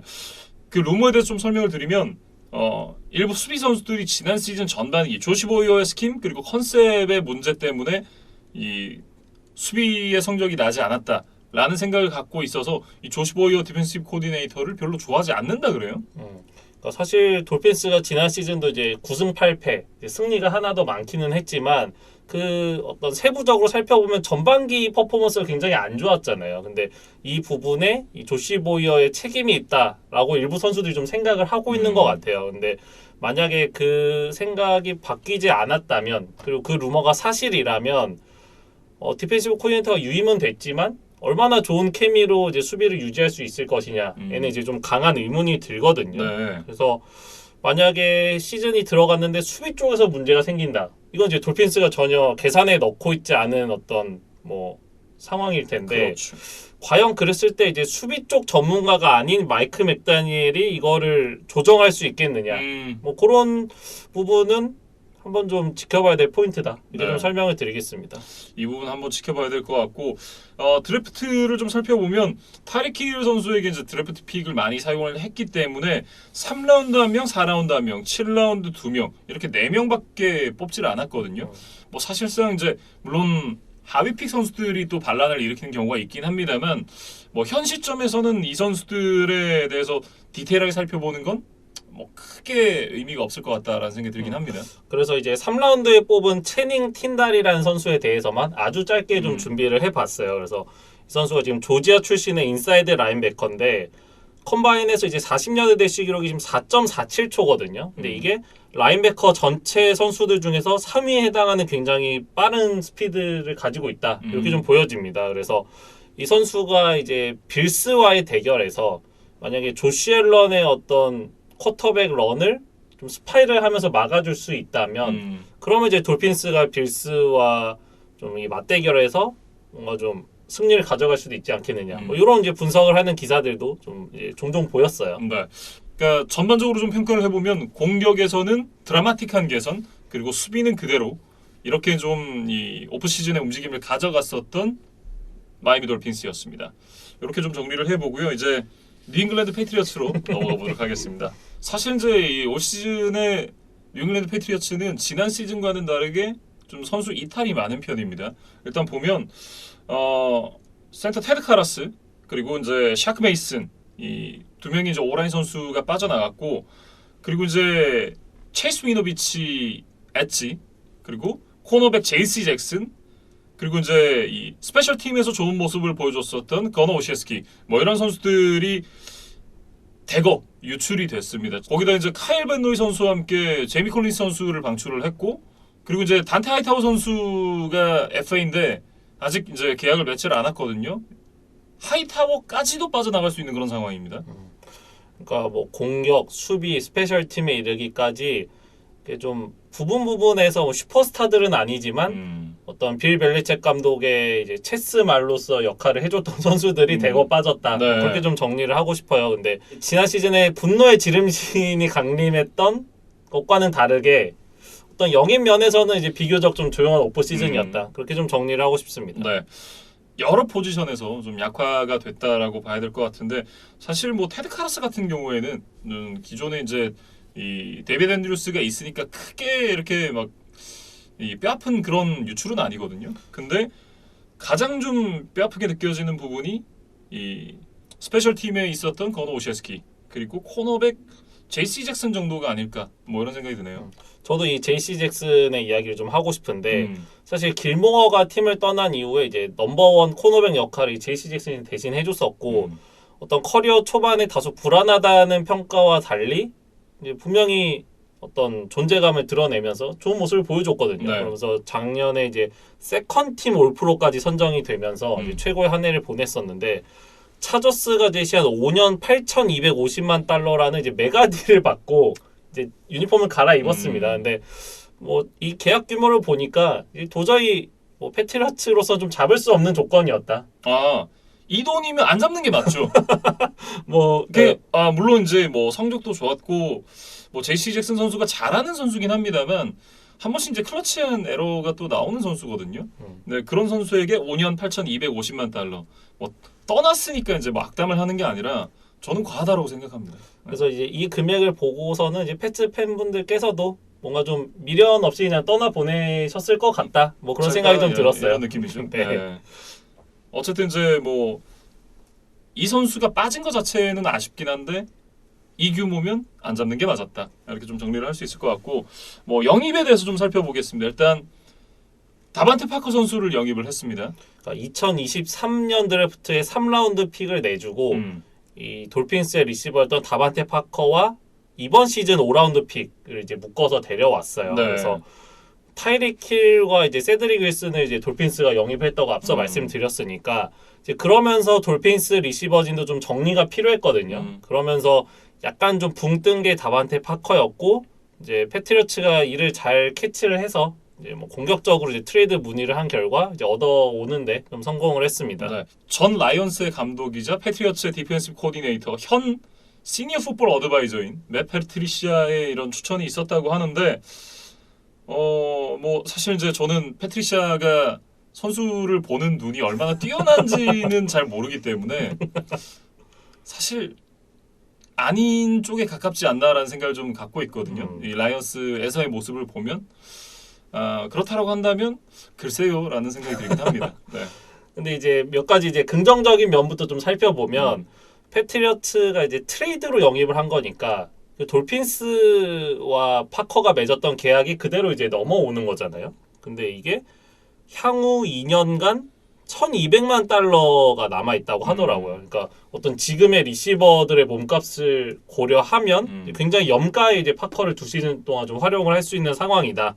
그거를 좀 말씀을 드리고 싶고 네. 만약에 이 패트리시아의 눈이 틀려서 이 파커를 이번 시즌 끝나고 방출을 하게 되는 한이 있더라도 데드캡이 전혀 지금 발생을 하지 않는다고 해요. 그래서 네. 팀에게 굉장히 좀 프렌들리한 계약 조건을 가진 선수를 영입한 것은 분명히 좀 긍정적으로 평가를 해야겠습니다. 네. 근데 뭐 다들 아시다시피 이 선수가 또 유리모음 선수거든요. 그러니까 사실 2019 시즌에 1200 리시빙 야드에 9개 터치다운을 기록했던 것이 이제 이 선수의 전성기였고 커리어 하이죠. 이때는 저희가 사실 다반테 파커에 대해서 굉장히 뭐 칭찬도 많이 했었고 돌핀스의 사실상 거의 유일한 리시빙 옵션이다. 네. 뭐 혼자 고군분투를 하고 있다는 얘기를 굉장히 많이 했던 것으로 기억이 돼요. 근데 최근 이제 2시즌 동안의 모습은 좀 그때와는 좀 거리가 많이 멀었습니다. 네. 하지만 뭐 냉정하게 얘기를 해보면 없는 살림에 뭐 이 정도도 감지덕지다. 네, 이렇게 말씀을 드릴 수가 있을 것 같고 기존에 있었던 그 이름만 있는 와이드 리시버 있잖아요. 은킬헬이라고. 네. 이 선수 이제 결국은 이제 5년차 옵션도 실행을 안 했는데 굉장히 잘한 선택이다라고 이제 생각을 하고 있고 필요 없습니다. 그러니까 사실 은키레리가 해줬어야 될 역할을 기대하면서 이제 파커를 데려왔다 이렇게 좀 보면 될 것 같아요. 그렇죠. 파커가 지금 190cm, 99kg의 이제 빅바디 리시버니까 사실 은키레리와 이제 비슷한 피지컬을 가지고 있거든요. 네. 근데 이제 해리가 그 역할을 전혀 못 해줬기 때문에 뭐 결국에는 이 다반테 파커를 영입하게 됐다 이렇게 좀 설명을 드리면 될 것 같고 사실 두 선수를 비교하는 건 이 다반테 파커에게 실례입니다. 그렇죠. 사실 그래서 이제 컨테스티드 캐치 상황에서 이제 강점이 있는 선수니까 뭐 다치지 않고 한 시즌 좀 풀로 뛰어줄 수 있다면 기존에 지금 패치의 리시버진을 보면 자코비 마이어스, 켄드릭 본, 넬슨 아골로어니까 이런 이제 장신 리시버는 없단 말이죠. 그러니까 이제 기존의 선수들이 가지고 있지 않은 장점을 가지고 있는 선수니까 어떤 전체적인 이제 조화로 봤을 때도 뭐 일단은 좀 합리적인 선택을 했다고 저는 평가를 하고 싶습니다. 근데 사실 보면 이름값은 좋지만 냉정하게는 이제 한물간 리시버들이잖아요. 그 다반테 파커가 같은 궤도로 묶이게 될지 아니면 좀 전성기 때 모습을 보여줄 수 있을지 한번 지켜봐야 될 것 같은데 글쎄요 저는 그렇게까지 기대는 잘 안 되네요. 그러니까 2015년에 데뷔를 했는데 파커가 매 시즌 10경기 이상 출장을 했어요. 그러니까 뭔가 큰 부상을 당해서 시즌 아웃 이런 건 없었는데 글쎄요 전 경기 출전한 게 2019년 딱 한 번이니까 뭐 한 80% 확률로 이제 잔부상에 계속 시달리는 선수다. 뭐 이 정도의 지금 통계가 나와 있거든요. 네. 그래서 패츠도 뭐 17경기 출전을 다 기대하는 건 좀 무리인 것 같고 뭐 한 13경기, 14경기라도 좀 건강하게 뛰어줄 수 있다면 분명히 좀 팀에는 도움이 된다. 저는 그렇게 좀 평가를 하고 싶습니다. 네. 그리고 이제 맥 윌슨, 말콤 버틀러, 자브릴 페퍼스를 영입을 하면서 또 수비진을 강화를 했습니다. 일단 이제 클리블랜드와 트레이드를 하면서 체이스 위노비치를 보냈고 그리고 미들라인베커 맥 윌슨 선수를 영입을 했습니다. 일단 이제 맥 윌슨 선수는 데뷔 시즌에 좀 반짝하면서 좋은 모습을 보여줬는데 그 이후에는 이렇다 할 그런 임팩트가 없었습니다. 이 선수가 2019 시즌에 이제 데뷔하자마자 바로 주전 자리를 잡았기 때문에 좀 꾸준히 이제 기회를 얻으면서 성장을 하지 않겠느냐 기대를 했지만 이후에 이제 다른 선수들이 영입되면서 좀 주전 경쟁에서 밀렸어요. 그래서 최근 2년 동안에는 뭐 스페셜 팀에서 뛰거나 그러니까 어떤 수비 스냅에서 모습이 이제 보는 일이 크게 줄었다 이렇게 좀 보면 될 것 같은데 일단은 워낙 젊은 선수니까 뭐 앞서 이야기했던 이제 단테 하이타워나 뭐 제이미 콜린스, 카일 벤노이 등이 이제 떠난 자리를 좀 대체하기 위한 좀 젊은 엔진에 갈아 끼웠다. 뭐 저는 그렇게 좀 평가를 하고 싶습니다. 네. 그리고 이제 지난 시즌에 은퇴를 선언했었던 말콤 버틀러가 패트리츠로 돌아왔습니다. 저는 이게 좀 놀라웠던 게 그 말년에 안 좋았거든요, 서로. 그렇죠. 이제 슈퍼볼 49에서는 이제 그 끝내기 인터셉션을 기록하면서 영웅이 됐던 말콤 버틀러였는데 정확하게 이제 3년 뒤 슈퍼볼 52를 앞두고 벨리책 감독과의 뭔가 좀 불화가 있었어요. 좀 명확하게 지금 뭐 밝혀진 건 없는데 네. 그래서 이제 버틀러가 당시에도 팀의 굉장히 핵심적인 코너백이었는데 수비 스냅에서 완전히 배제가 되고 당시 이제 게임 로그를 보니까 스페셜 팀 상황에서 딱 한 번 버틀러가 투입이 됐더라고요. 그러니까 그러다 보니까 이제 당시에 이제 이글스에게 많은 패싱 야드, 많은 점수를 내주면서 결국 졌단 말이죠. 그래서 이제 팬들은 그때 당시 버틀러를 기용하지 않은 거에 대해서 지금도 좀 불만을 가지고 계신 분들이 많은 걸로 알고 있는데 저는 사실 기억이 잘 안 납니다. 다 잊었어요. 근데 사실 그렇게 이제 특히 빌 벨리책이라는 엄청난 카리스마를 가진 감독과 틀어져서 이제 팀을 떠나는 선수가 몇 년 뒤에 다시 돌아왔다. 좀 굉장히 좀 놀라운 일이었어요. 그러니까 이 계약을 맺은 이후에 이제 인터뷰에서도 그런 얘기를 했습니다. 내가 패치로 돌아올 줄은 몰랐다. 이런 얘기를 했거든요. 그렇죠. 버틀러 스스로 그렇게 예. 이야기를 했습니다. 그러면서 이제 빌 벨리책 감독이 나를 원한다라는 그런 이제 얘기를 했고 그것 때문에 마음이 움직였다라는 얘기를 또 했거든요. 그러니까 사실 버틀러가 지난 시즌에 이제 애리조나와 계약을 맺었다가 이제 돌연 은퇴를 선언을 했었잖아요. 그래서 그것도 사실 굉장히 놀라운 행보였는데 이 벨리책 감독의 러브콜이 어떤 굉장히 좀 동기부여가 됐던 것 같아요. 네. 네, 그래서 2년에 900만 달러라는 이제 조건에 합의를 하면서 패츠로 돌아왔습니다. 그래서 뭐 패츠 시절에 아주 좋은 모습을 보여줬던 선수니까 얼마나 빠르게 이 1년간의 실전 감각, 공백 네, 그걸 얼마나 빨리 찾을 수 있는지가 뭐 결국 포인트가 되겠어요. 네. 그리고 이제 자브릴 페퍼스 선수를 데리고 왔는데 예 일단은 이제 뭐 조저지가 돌아왔고 같이 오게 됐다 뭐 이렇게 얘기를 해야겠죠. 사실 자브릴 페퍼스가 이제 세이프티 그다음에 이제 스페셜 팀에서 뭐 굉장히 뭐 둘 다 좋은 모습을 보여줄 수 있는 선수인데 자이언츠에서 이제 큰 부상을 당하면서 뭐 중도 시즌 아웃이 됐었던 선수거든요. 네. 근데 그러면서 좀 가치가 떨어졌고 이제 패츠가 뭐 비교적 염가에 데려왔다. 뭐 이렇게 좀 보면 될 것 같습니다. 근데 만약에 이제 컨디션만 찾을 수 있다면 뭐 박스, 슬랏, 뭐 최후방, 뭐 세이프티, 세컨더리 어느 위치에 놔도 뭐 제 역할을 할 수 있는 선수고 스페셜 팀에서 또 리터너로서 또 활용이 될 수 있는 선수니까 앞서 이제 팀을 떠난 올셰스키 뭐 그 선수의 좀 대체자 역할도 해줄 수 있지 않을까. 뭐 좀 다용도로 활용이 가능한 선수다 이렇게 좀 분석을 하겠습니다. 네. 이렇게 이제 FA 선수들 이제 이적 그리고 영입까지 살펴봤는데 이제 드래프트 이제 얘기를 해야 되거든요. 콜 스트레인지 선수를 이제 이 시작으로 드래프트 픽을 한 뉴잉글랜드 패트리어츠인데 굉장히 스트레인지한 드래프트였다. 이렇게 얘기를 좀 해야겠습니다.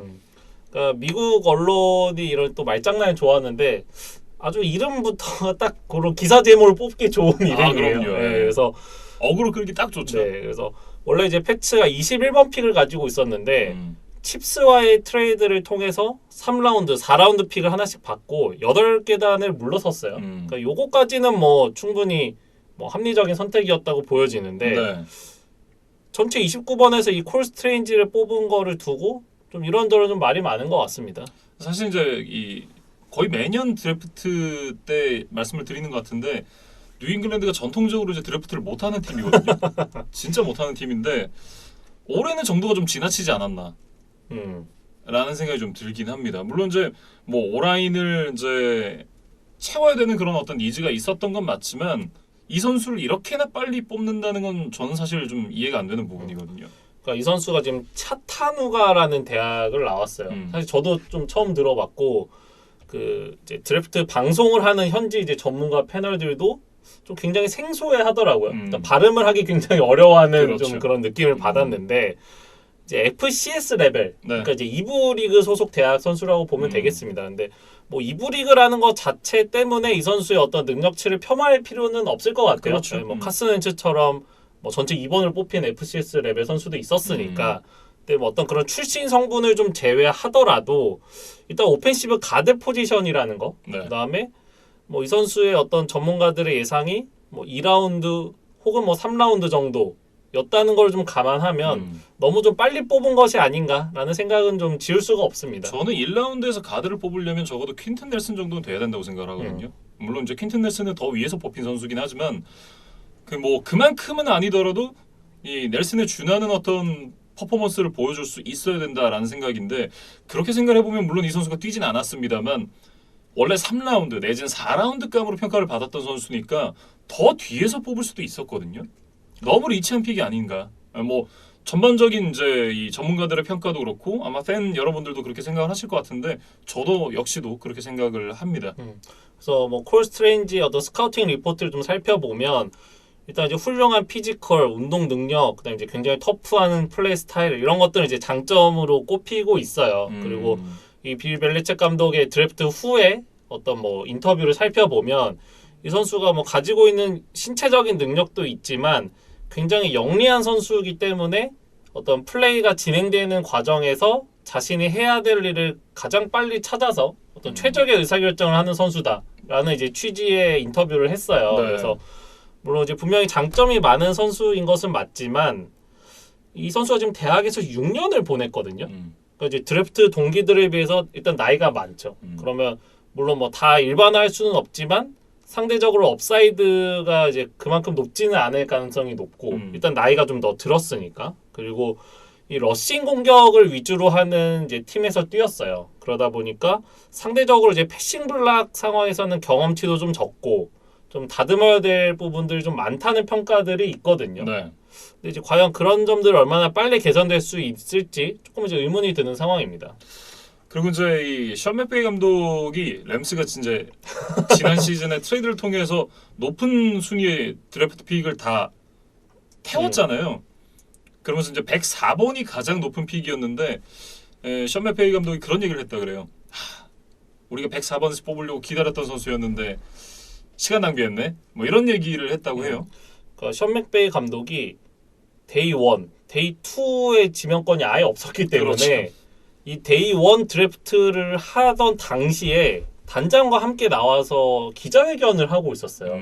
그러니까 저도 그 영상을 보니까 아마도 추측컨대 이렇게 이제 앞에 TV를 띄워놓고 여기서 이제 기자들과 답변, 뭐 질의응답을 하고 있었는데 그 패치의 픽을 보다가 이제 콜 스트레인지의 이름이 들리니까 그러니까 화들짝 놀래하는 리액션이 잡혔거든요. 네네. 그래서 아 내가 뽑으려 그랬는데 뭐 괜히 봤다. 비디오 보느라 시간 많이 썼는데 시간 버렸다. 막 이런 이제 취지의 뭐 일종의 좀 농담을 했습니다. 이제 그러면서 뭐 나중에 이제 그게 약간 오해가 될까봐 약간 좀 수습하는 멘트도 하기도 했어요. 뭐 나는 그 벨리책 감독의 선택을 이제 존중하고 뭐 이제 콜 스트레인지에 대해서도 굉장히 존중을 한다. 뭐 이런 식으로 이제 혹시나 있을 법한 이제 오해를 좀 잡기 위해서 좀 진화를 하는 모습이었는데 오해가 아닌데. 근데 어쨌든 션 맥베이도 나름 지켜봤던 선수라는 점은 있는 거죠. 물론 이제 미드 라운드라는 이제 뭐 조건은 있지만 네.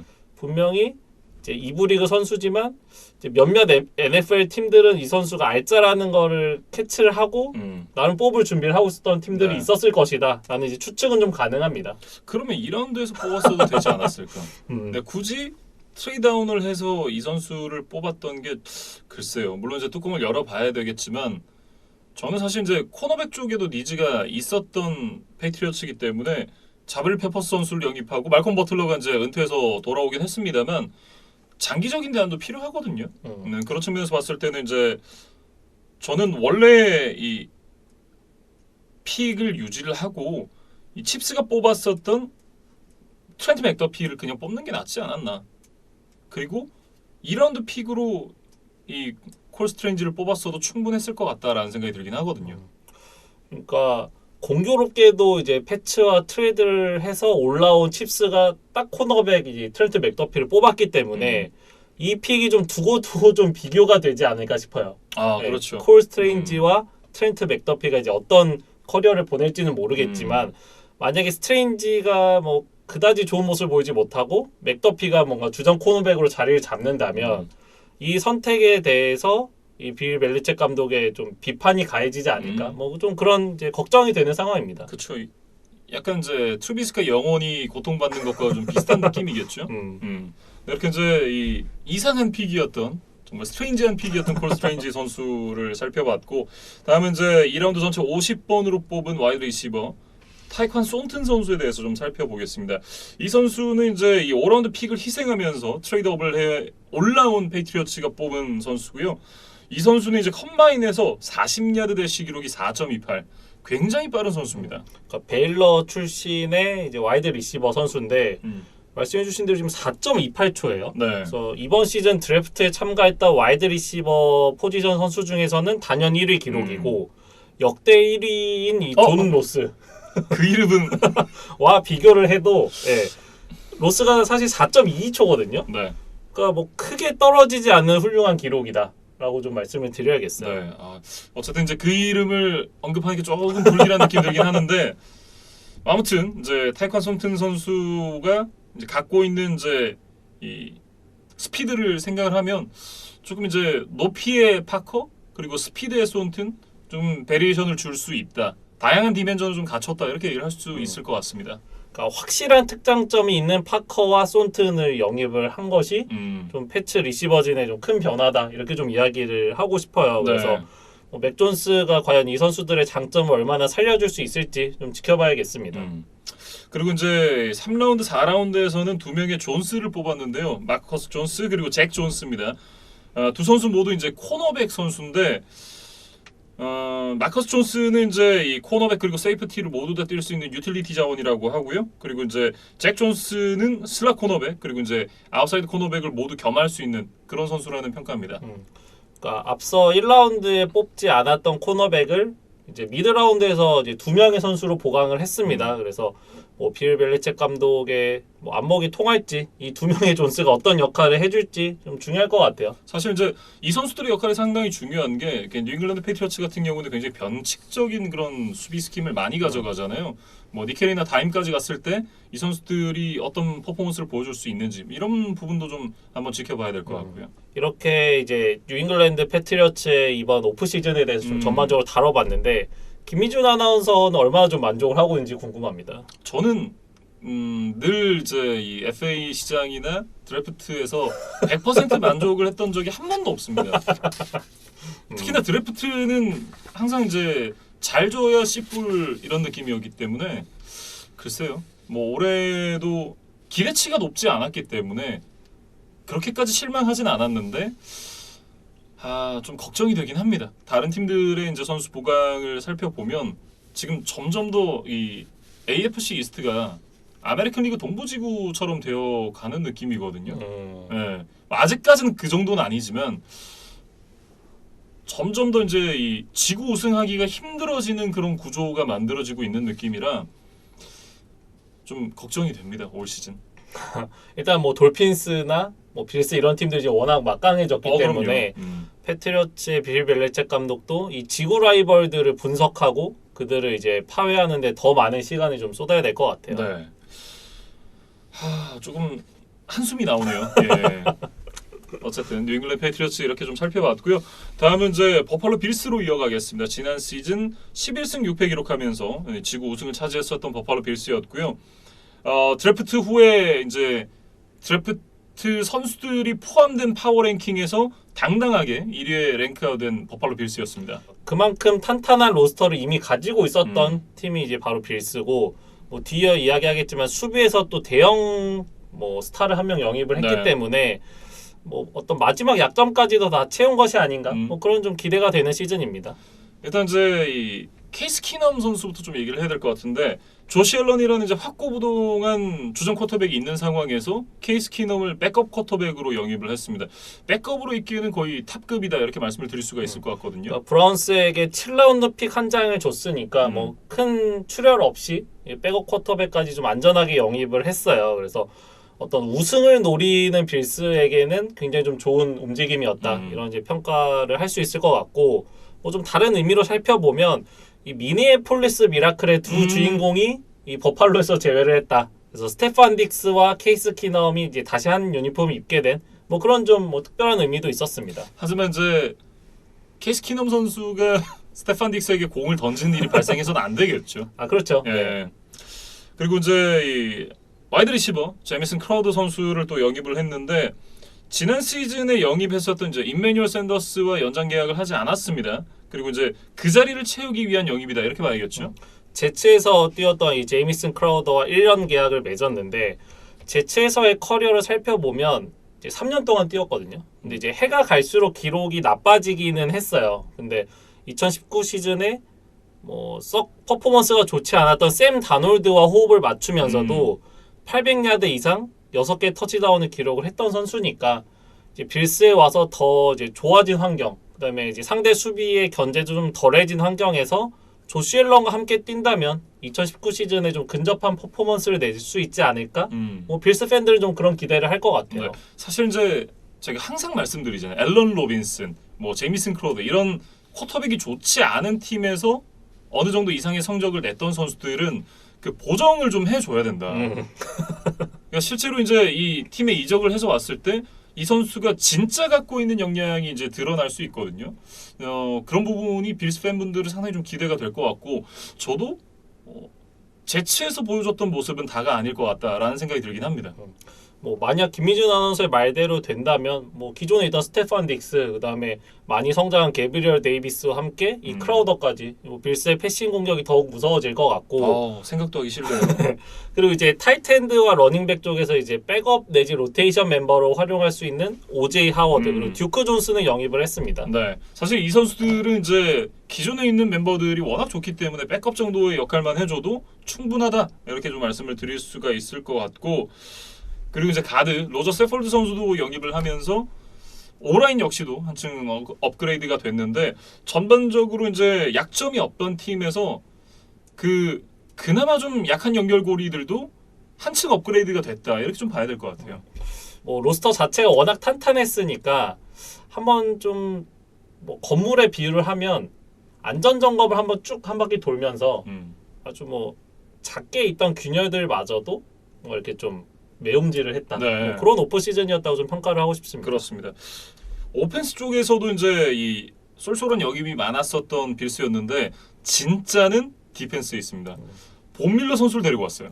사실 굉장히 좀 충격적인 뉴스였습니다. 그러니까 본 밀러가 뭐 램스에서 영입이 돼서 뭐 슈퍼볼 우승까지 만들어냈지만 뭐 램스에서 계속 생활을 이어가지는 않을 것 같다는 생각은 들었어요. 예. 근데 빌스로 그다음에 이렇게 긴 기간 많은 돈을 받고 이적을 하리라고는 좀 예상치 못했던 뭐 그런 이제 대형 뉴스가 좀 터졌습니다. 네. 콩 단장이 일단 이제 일을 굉장히 잘 하고 있다라는 생각이 드는데 지난 시즌 이제 우승 반지를 하나를 또 추가하면서 이제 2개 우승 반지를 갖게 된 본 밀러 선수를 잘 데리고 왔다라는 생각이 들고 일단 이제 이 선수를 영입한 이후의 인터뷰를 보면 본 밀러를 마무리 투수를 영입한 것과 같다. 뭐 이런 얘기를 했습니다.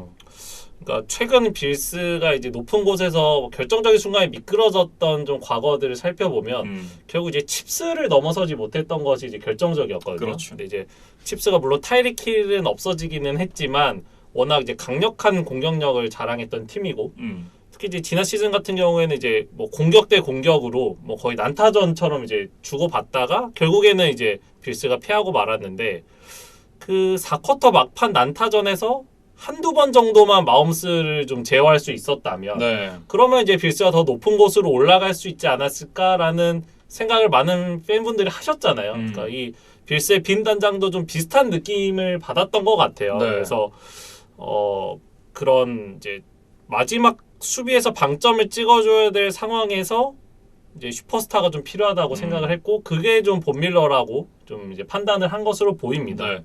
거기다가 이제 이 선수의 능력도 능력이지만 이 선수는 우승을 2번 한 선수잖아요. 앞서도 말씀드렸지만 그런 부분에서 확실한 우승 DNA를 팀에 이식시켜 줄 수 있는 선수입니다. 심지어 이 선수는 슈퍼볼 MVP기도 하잖아요. 빌스가 이제 아직 슈퍼볼 우승이 없는 팀이기 때문에 이 슈퍼볼 반지 2개가 있는 이 본 밀러의 어떤 가치를 조금 다른 팀들보다 더 높게 봤던 것 같아요. 네. 그리고 이제 본 밀러 선수가 이제 33살이잖아요. 이 선수가 이제 점점 더 나이가 들어가고 있는 과정에서 지금 6년 1억 2천만 달러는 좀 너무 긴 기간의 계약 아니냐 이런 걱정을 하시는 분들도 계신데 생각보다 이제 이 스트럭처를 굉장히 좀 잘 짜놨습니다. 그래서 팬분들의 우려를 이제 다소 좀 해소를 해드리면 이번 시즌에는 이제 캡히트가 515만 달러에 불과해요. 그래서 이제 뭐 크게 셀러리 캡에 영향을 미치지를 않고 물론 이제 계약 뒤쪽으로 가면서 밀러에게 더 많은 돈을 줘야 하는 것은 맞습니다. 근데 하지만 만약에 밀러를 이제 3년 동안만 쓰고 방출을 한다. 그러면 이제 밀러가 33, 34, 35세 시즌이니까 네. 여기까지는 뭐 충분한 생산성을 보여줄 수 있지 않을까? 기대를 할 수 있는 나이잖아요. 근데 이제 3년 뒤인 2024 시즌이 끝나고 밀러를 방출하면 데드캡이 740만 달러밖에 되질 않는다 그래요. 그리고 그 앞에 3년 동안에 밀러에게 주는 돈이 5,250만 달러니까 연평은 한 1,700만 달러 정도가 됩니다. 상당히 괜찮은 그런 구조죠. 그러니까 6년에 1억 2천이라고 생각하면 굉장히 좀 부담스러워 보이지만 그렇죠. 3년에 5,200만 달러에 뭐 데드캡을 하더라도 6천만 달러 정도니까 이 정도면 좀 분명히 빌스가 한번 투자를 해볼 만한 뭐 적당한 대가가 아니었느냐 네. 저는 그렇게 좀 생각을 하고 싶어요. 심지어 본 밀러잖아요. 본 밀러를 3년 동안 이 정도를 주고 쓴다? 너 할래? 당연히 하죠. 네. 그리고 이제 3년이 지났는데 이 밀러가 폼이 전혀 죽지를 않는다. 그러면 이제 그 이후에는 더 많은 돈을 주고 써도 괜찮은 거죠. 그렇죠. 네. 어쨌든 이제 본 밀러의 영입이 가장 큰 수비에서의 영입이라고 봐야 될 것 같고 그리고 이제 또 수비에서 좀 다른 영입들을 보면 디펜시브 태클 팀 세틀 그리고 조던 필립스, 코너백 시란닐 이런 선수들을 영입했는데 뭐 소소하게 이제 영입을 했다. 이 선수들의 영입도 역시나 앞서 말씀해 주셨던 대로 이제 조그만 틈을 메우는 느낌이다 이렇게 보시면 될 것 같고요. 드래프트를 한번 살펴봐야 되는데 이 드래프트 역시도 좀 같은 전략이었던 것 같습니다. 그나마 좀 약한 연결고리들을 우리가 바꿔 나가겠다 이런 좀 움직임을 보여줬어요. 저희가 앞서 언급은 안 했지만 빌스의 이번 오프 시즌에 이제 빠져나간 선수 중에 이제 가장 큰 빅네임은 역시 코너백 리바이 월러스였어요. 근데 이제 이 선수가 뭐 팀을 떠난 것도 떠난 건데 그 떠나는 과정에서 했던 인터뷰가 빌스 팬들을 좀 묘하게 열받게 하는 이야기를 진짜 하면서 킹받는 갔습니다. 멘트. 이런 멘트가 제일 킹받아요. 내 안의 작은 아이, 신의 계시. 이딴 멘트가 제일 킹받습니다. 그러니까 지금 월러스가 이제 피츠버그로 결과적으로 갔거든요. 근데 이제 뭐 선수가 팀을 이적하는 데는 뭐 당연히 이제 연봉에 대한 게 가장 클 테고 네. 뭔가 뭐 새로운 뭐 동기부여 속에서 하고 싶다거나 뭐 더 뭐 성적을 낼 수 있는 팀으로 가고 싶다거나 뭐 여러 가지 이유가 있을 수 있고 그렇죠. 뭐 이제 현대 스포츠에서는 이적이 워낙 흔한 일이기 때문에 이제 팬들도 그런 거에 대한 양해는 다 해줄 수 있거든요. 아 그럼요. 근데 뭐 이런 걸 굳이 아니 신의 계시가 있었다고 하더라도 굳이 이걸 대외적으로 이제 알려야 했느냐 이건 좀 다른 문제거든요. 그래서 어쨌든 뭐 신의 부름을 받았다는 워딩을 썼습니다. 네, 그래서 리바이 월러스가 팀을 떠났는데 뭐 빌스 팬들이 여기서 좀 상처를 받았을 것 같아요. 그리고 이 원래 팀의 넘버원 코너백인 트레데비우스 화이트가 또 지난 시즌 중에 이제 큰 부상을 당했기 때문에 물론 이제 재활을 잘 하고 있지만 과연 개막전부터 100% 뛸 수 있느냐 이거에 대해서는 아직 좀 의문부호가 남아있는 상황이거든요. 그렇죠. 그러다 보니까 빌스의 가장 큰 공백은 역시 코너백에 있었고 이제 그래서 1라운드에 전체 23번으로 이 플로리다 출신의 코너백 카이리 일람을 이제 뽑았습니다. 네. 당초 이제 빌스가 원래 25번 픽을 갖고 있었는데 레이븐스에게 이제 전체 130번의 픽을 하나 얹어주면서 이제 두 계단을 트레이드업해서 올라왔거든요. 그러면서 이제 카이리 일람 선수를 뽑았습니다. 이 선수가 이제 이 드래프트 당시에 만 20세 나이였을 정도 상당히 좀 어린 나이에 프로 무대에 데뷔를 하게 됐는데 이 선수 피지컬이 굉장히 좋습니다. 188cm의 이제 장신 코너백이면서도 40년대 시에 지금 4.39초거든요. 네. 굉장히 어떤 신장과 스피드를 모두 겸비한 코너백이다. 그렇게 좀 소개를 드리겠습니다. 네, 대학 시절에 좀 페널티가 많았다라는 이제 단점이 있긴 합니다만 이 선수가 워낙 갖고 있는 이제 스피드와 피지컬이 좋기 때문에 즉시 전력감이긴 하지만 빌스는 기다려줄 수 있는 팀이잖아요. 그런 부분을 생각해봤을 때 굉장히 좋은 영입이 아닌가 그런 생각을 해보게 되네요. 그러니까 뭐 트레이드비에스 화이트 같은 어떤 멘토가 되어줄 수 있는 좋은 선수들이 있으니까 이런 페널티 부분은 뭐 코칭이나 어떤 선배의 조언 이런 것들을 통해서 좀 개선을 해 나가면 되지 않을까 싶어요. 네. 그리고 이 카이리 일람에 대해서 제가 좀 찾아보다가 재밌는 영상 하나 봤는데 이제 보통 이런 이제 신인 선수들이 드래프트가 된 이후에 처음으로 이제 구단을 방문하는 날이 있을 거잖아요. 뭐 계약서도 쓸 수도 있고 그렇죠. 라커룸도 좀 둘러보고 이제 그런 거를 이제 하나의 브이로그처럼 해서 이 버팔로 빌스 구단 그 유튜브에서 좀 확인을 할 수가 있었는데 뭐 이제 클럽하우스를 쭉 방문을 하다가 조시 앨런과 이제 영상 통화를 하더라고요. 이제 그러더니 나 지금 오늘 NHL 게임 보러 갈 건데 너도 올래? 해가지고 그 버팔로 세이버스의 NHL 게임을 이제 카이리 일람과 조시 앨런을 비롯한 버팔로 선수 몇 명이 이렇게 같이 보러 뭐 그런 이제 장면도 저희가 좀 영상을 통해서 볼 수가 있었어요. 네. 근데 어떤 이제 팀의 프랜차이즈 쿼터백이 이런 이제 신인 1라운드 선수를 좀 챙겨주는 모습 이제 굉장히 좀 보기 좋았고 훈훈하네요. 네. 그리고 이제 그 영상을 보면 이 버팔로 세이버스 그 NHL 팀도 이 정보를 입수를 하고 그 이제 좀 경기를 안 하는 시간에 이 카이리 일람을 소개하는 시간을 갖더라고요. 그래서 피리어드 사이에 뭐 이럴 때. 네, 그래서 장내 아나운서가 그 버팔로 빌스가 가장 먼저 뽑은 선수 카이리 일람을 소개한다.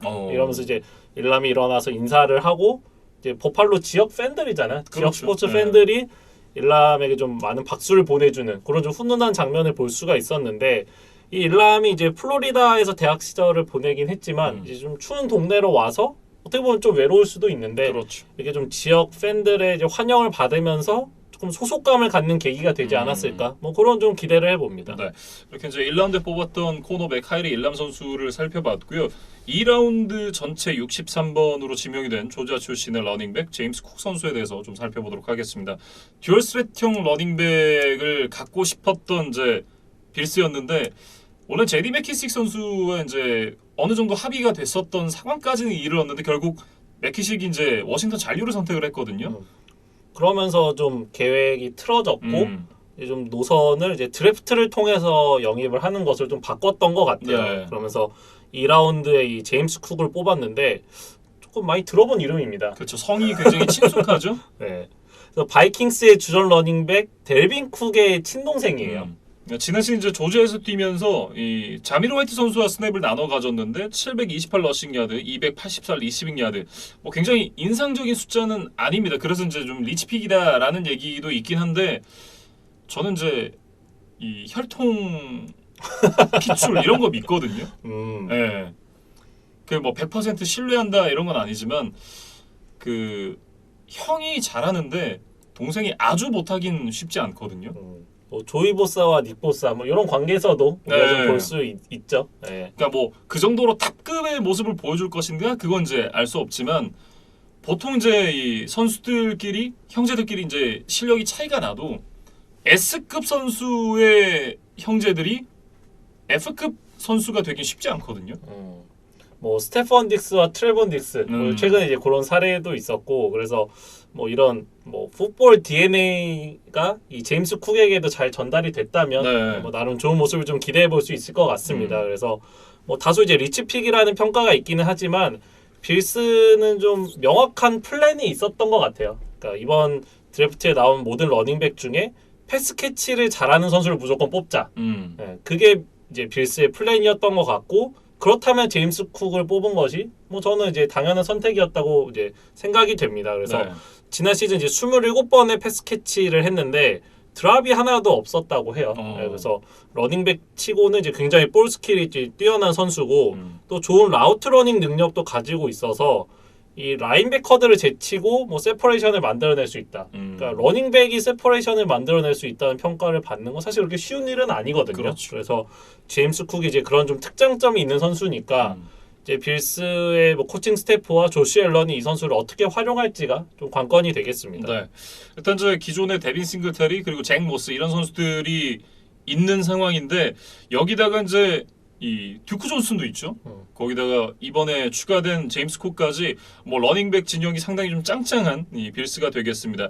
근데 냉정하게 따지고 보면 또 이제 확실한 넘버원 이런 선수는 없는 느낌이긴 하거든요.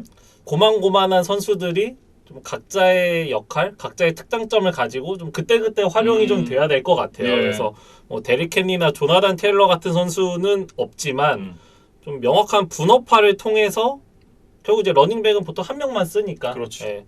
그래서 이 네 명의 선수가 합쳐서 이제 한 명의 어떤 S급 퍼포먼스 효율성을 좀 낼 수 있다면 뭐 그러면 빌스의 작전도 좀 뭐 성공적으로 될 수 있지 않을까? 그러니까 네. 일종의 플래투 시스템과 좀 비교를 하면 어떨까 싶어요. 예, 그래서 두 선수가 합쳐서 한 명의 S급 타자만 되면 되는 거니까 네.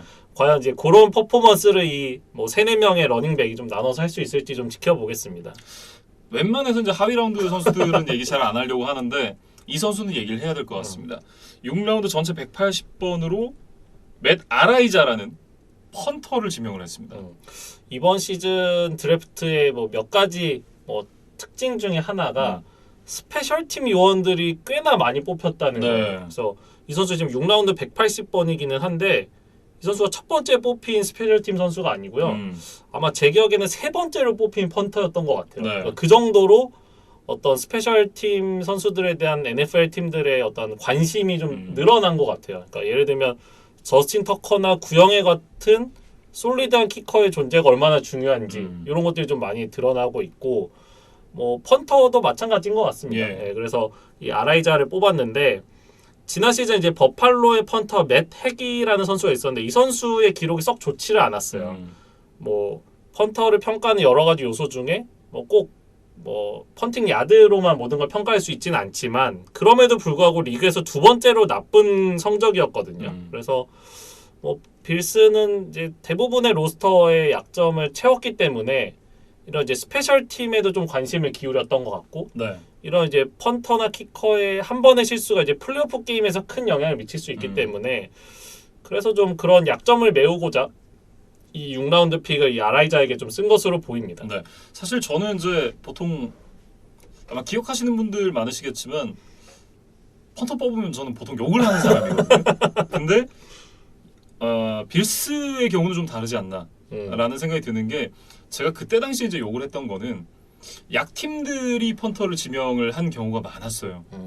펀터를 뽑으면 안 되는 팀이거든요. 다른 포지션을 먼저 메꿔야 되는 팀들이었고, 근데 빌스는 말씀해 주셨던 대로 어느 정도 이제 이 전 포지션에 있어서 퀄리티 있는 선수들이 자리를 차지하고 있고 그렇기 때문에 이제 스페셜 팀에 이제 또 약한 연결고리를 새롭게 대체를 하는 근데 그런 느낌으로 이제 픽을 가져간 건데, 저는 충분히 해볼 만한 그런 드래프트가 아닌가 그런 생각이 드네요. 근데 이 아라이자는 어떤 장점과 단점이 좀 명확한 선수인 것 같아요. 그래서 좀 굉장히 재미있는 스토리가 있는데 일단은 기록을 보면 지난 시즌에 이제 펀트 한 번당 평균 51.2야드를 내보냈어요. 이게 FBS 단일 시즌 기록이라고 합니다. 그러니까 그 정도로 엄청난 다리 힘을 가지고 있다 이렇게 네. 좀 보면 될 것 같고 이제 산호세 대학과의 경기에서는 무려 86야드짜리 펀트를 성공시킨 적도 있었어요. 그러니까 제가 이제 그 영상을 봤는데 이제 펀터가 원래 좀 더 뒤에서 공을 받잖아요. 네. 그래서 자신의 엔드존에서 받아서 이제 펀트를 했는데 그게 이제 물론 리터너가 한 번에 캐치하지 못했던 미스도 있기는 했습니다. 근데 정말 먼 거리를 날아갔고 리터너가 좀 예상할 수 없는 지점에 떨어지다 보니까 이제 한 번에 캐치가 안 됐고 그 공이 이제 더 굴러가서 86야드 펀트가 됐어요. 네. 그래서 그 정도의 어떤 뭐 폭발적인 다리 힘을 가지고 있는 선수다. 이제 이 장점을 좀 설명을 해드리고 싶은데 문제는 이 펀터로 뛰어본 경험 자체가 지난 시즌 딱 한 해라는 점이에요. 이 점은 분명히 좀 빌스가 인지를 하고 있어야 될 것 같아요. 19, 20 시즌 이제 키커로만 뛰었었던 아라이즈 선수였는데요. 이게 오히려 어떻게 보면 이 선수가 갖고 있는 또 하나의 장점이 될 수도 있다. 이 만약에 키커가 이제 불의의 사고로 부상을 당하거나 경기를 뛰지 못하게 됐을 때 이 선수가 키커로서 뛸 수 있다는 건 사실상 이제 또 하나의 장점이거든요. 그러니까 백업 키커 역할까지 해줄 수 있는 그렇죠. 선수라는 점. 예. 그래서 그것은 이제 굉장히 좀 반가운 장점인데 이제 펀터로 딱 한 해만 뛰었다고 했잖아요. 근데 뭐 펀터로서의 뭐 그런 거든지 계속 연습을 하면 되지만 문제는 이제 홀더로서의 경험이 없다는 점이에요. 예, 그러니까 지난 시즌에도 키커와 펀터를 같이 했기 때문에 이제 플레이스킥 상황에서는 이제 펀터는 원래 홀더를 해야 되는데 그렇죠. 자기가 키커가 되기 때문에 이 홀더를 해본 적이 거의 없다 그래요. 근데 과연 NFL 무대에서 그 홀더로서의 좀 실수를 하지 않을 수 있을 것이냐. 이런 점은 분명히 좀 리스크가 있을 것이다. 네. 그런 생각이 좀 들고 이제 펀터가 기본적으로 이제 멀리 차내는 게 이제 최고의 덕목이기는 하지만 뭐 경우에 따라서는 이제 미들필드 부근에서 펀트를 하는 상황도 있잖아요. 그렇죠. 근데 그때는 마냥 많은 거리를 차서 엔드존으로 넘기는 게 미덕이 아니라 뭐 20야드 이내 혹은 10야드 이내에 이제 상대를 핀할 수 있는 게 이제 좋은 펀트란 말이에요. 근데 이 펀터로서 한 시즌밖에 안 뛰어본 이 아라이자가 그런 어떤 짧은 거리에서의 정확한 펀트도 할 수 있느냐?